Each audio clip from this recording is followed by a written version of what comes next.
You think you know Superman? Think again. Richard Donner's 1978 masterpiece didn't just make audiences believe a man could fly, it changed cinema forever. But behind Christopher Reeve's flawless smile and those iconic red and blue tights lies a treasure chest of strange stories, near disasters, and secrets even lifelong fans missed. From hidden production chaos to bizarre on-set rituals, these are the 20 weird facts that will make you see Superman, the movie, in a whole new way. Ready to take off? Let's fly back to 1978, where movie magic met madness. Fact 1. The fiery magic of Krypton. Superman opens with some truly mesmerizing visuals. That burning red Krypton sun wasn't computer-generated. Special effects wizard Les Bowie achieved it by setting gasoline on fire in a bucket and filming the flames shooting downward, creating the illusion of a massive fireball. And those glowing Kryptonian suits. They were made from the same reflective material once used for movie screens, packed with tiny glass beads that shimmered brilliantly under the lights, giving Krypton its otherworldly glow. Fact 2. How they made young Clark Super. The Smallville scenes used clever practical effects to show Clark's emerging powers. When he kicks a football clear out of sight, it was actually launched by an air cannon buried in the ground. For the scene where he outruns a train, actor Jeff East was suspended from a crane attached to a speeding truck, giving the illusion of superhuman speed. And when Clark lifts his father's truck onto two wheels, it's not just a cool stunt. It's a nod to Superman's very first comic book cover from 1938's Action Comics #1. Fact 3. Jeff East wasn't meant to be young Clark. Jeff East first auditioned to play the adult Superman, then Jimmy Olsen, before finally landing the role of teenage Clark Kent. To match Christopher Reeve's look, he spent 3 hours a day in makeup and wore a hairpiece. And though East appears on screen, it's Reeve's voice you hear. His dialogue was completely dubbed to keep Clark's tone consistent.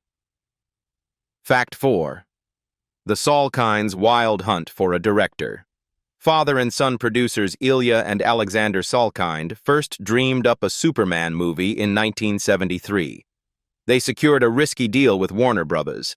The studio wouldn't pay a dime until the film was finished, so they had to find all the funding themselves. The duo then went director hunting. Spielberg was too expensive, Coppola and Lucas passed, and Norman Jewison flat out said, "The only person who wants me to direct this is you. Sam Peckinpah even pulled a gun during a meeting," prompting the Salkinds to finally say no for once. Fact 5. Finding the right man for the cape. After being turned down by Spielberg, Coppola, and Lucas, the Salkinds finally hired Bond director Guy Hamilton. But when production moved from Rome to England to cut costs, Hamilton had to quit. He couldn't work there due to tax exile status.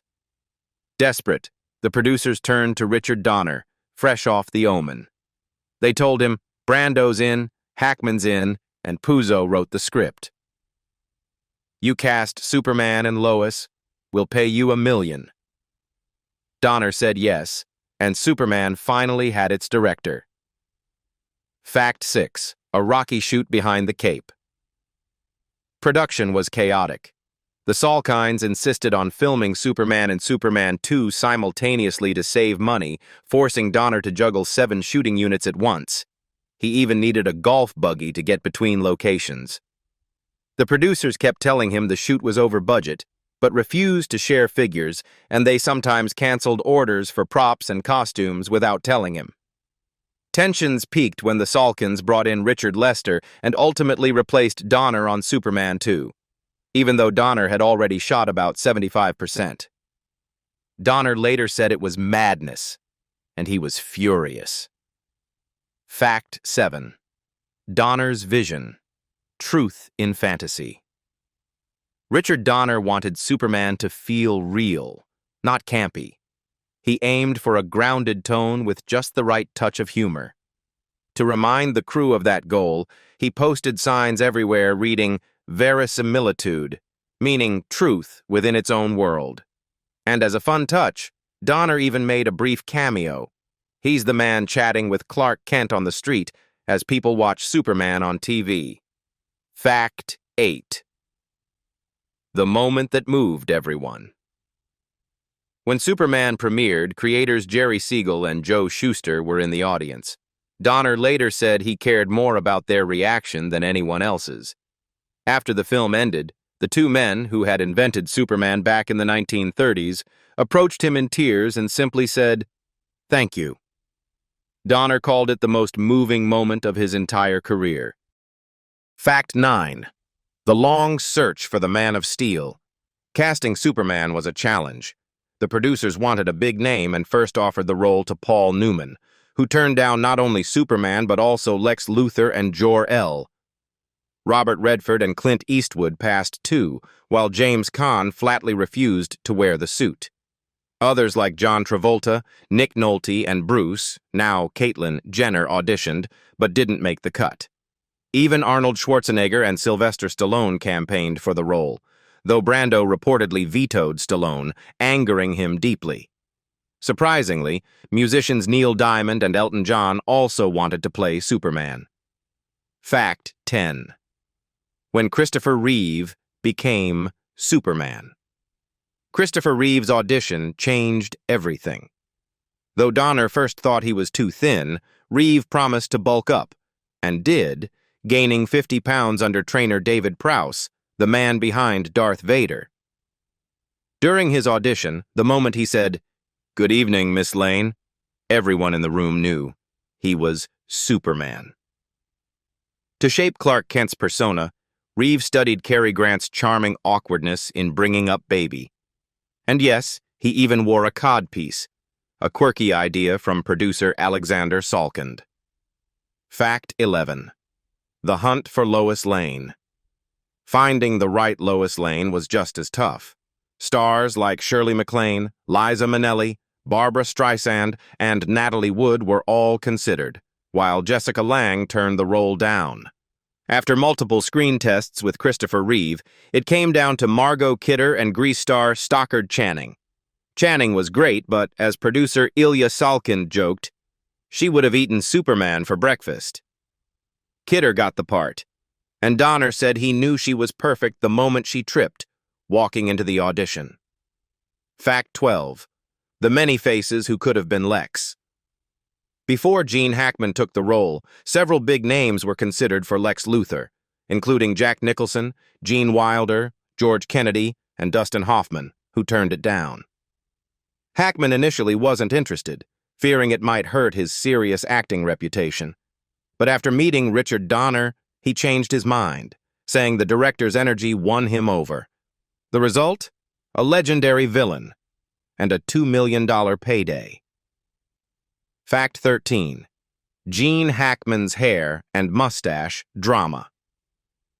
Gene Hackman was famously stubborn on set. Since Lex Luthor is bald in the comics, Donner wanted him hairless, but Hackman refused, so the film explained it as Luthor wearing wigs. He only appeared bald in the final prison scene. Hackman also wouldn't shave his mustache until Donner promised to shave his too. When Hackman arrived clean-shaven, Donner simply peeled off his fake one, a clever win for the director. Fact 14. Casting Lex's partners in crime. Lex Luthor's loyal sidekicks, Miss Tessmacher and Otis, were played by Valerie Perrine and Ned Beatty. Perrine wasn't the first choice. Donner first approached Goldie Hawn, then Anne Margaret, who agreed. But when Perrine offered to do it for less, the producers went with her instead. Donner wasn't thrilled at first, though he later admitted, "She's really put together." Fact 15. A heavenly search for Jor-El. To secure financing, the Salkinds wanted a huge star to play Superman's father, Jor-El. Before landing Marlon Brando, they considered Paul Newman and even planned for his wife Joanne Woodward to play Lara, Charlton Heston, and Orson Welles, though Welles's offer was eventually withdrawn. Fact 16. Brando's $19 million payday. By the time Superman came around, Marlon Brando was already a legend, and not easily persuaded. What changed his mind? Money. He earned $3.7 million plus 11.75% of the film's profits for just 12 days of work and 19 minutes of screen time, totaling around $19 million. Even Richard Donner, who was shocked at first, later admitted, after seeing him on film, he was underpaid. Fact 17. Brando's bizarre Krypton ideas. Before meeting Brando, Donner was warned the actor might try to avoid filming by suggesting something absurd, like Kryptonians being green suitcases. When they finally met, Brando didn't go that far, but he did propose that Krypton's people be glowing, floating green bagels who spoke through electronic sounds and subtitles. Writer Tom Mankiewicz later said Brando was just testing Donner's backbone, and Donner passed. Fact 18. Brando's not-so-super behavior. Brando earned about 76 times more than Christopher Reeve, yet barely engaged on set. Reeve only shared one brief line with him. "Who am I?"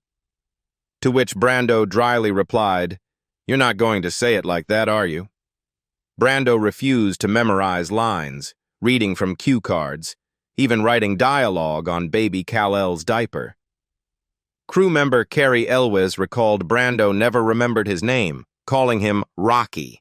Years later, Reeve admitted on Letterman that Brando had simply checked out. Fact 19. Chaos behind the script. The writing process was just as messy as the production. The Salkinds chased big names. First DC editor Julius Schwartz's pick, Lee Brackett, then sci-fi writer Alfred Bester, quickly fired for not being famous enough, and even Butch Cassidy writer William Goldman, who declined. They finally landed Godfather author Mario Puzo, who turned in a 300-page draft. When Donner joined, he called it the longest thing I've ever read, and insisted they start from scratch. David and Leslie Newman then rewrote much of it, with Leslie reworking most of Lois Lane's dialogue. Fact 20. A box office hero. Superman was a massive hit, earning $300 million on a $55 million budget, second only to Grease that year. Critics raved about Christopher Reeve's performance. Roger Ebert called the film a pure delight and said Reeve was perfectly cast. Others were mixed. Pauline Kael dismissed it as cheesy-looking, while Barry Norman joked it ended with an earthquake, yet still called it great fun, and ranked Reeve among the year's best newcomers. From wild casting choices to on-set chaos, secret tricks, and Marlon Brando's unforgettable antics, Superman, the movie proved that even legends are born from madness. Nearly 5 decades later, it still defines what it means to believe a man can fly. But what about you? Which of these weird facts surprised you the most? Let us know in the comments below, and don't forget to like, subscribe, and stay tuned for more deep dives into the Superman legacy and the hidden stories behind the movies you love.